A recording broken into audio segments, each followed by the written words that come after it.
Welcome. In this video, I'll show you how to use WhatsApp Web on an Android phone. Alright, if you find this video helpful, please leave a like and subscribe to the channel for more such tutorials. Now, first up, go ahead and open up a browser. Okay, we need to use a browser to open up WhatsApp Web.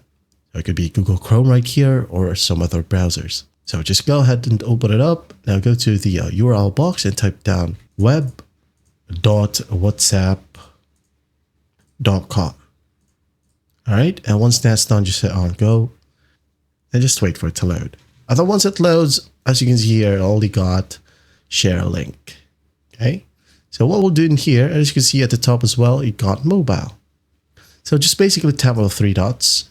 Okay, now go ahead and find a desktop site, or sometimes you may call request desktop site. Okay, so just basically click on it, wait for it to load, and it will open up the web version of a specific website. You could go ahead and use this one to whatever website you want. Okay, and as you can see here, you can now go ahead and log in. Just wait for the QR code to pop up, just like so, and scan it. Or you could go ahead and log in by using your phone number.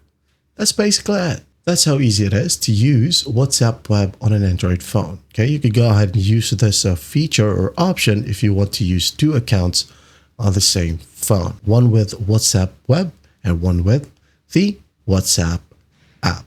All right, I hope this video helps, and I'll see you in the next one.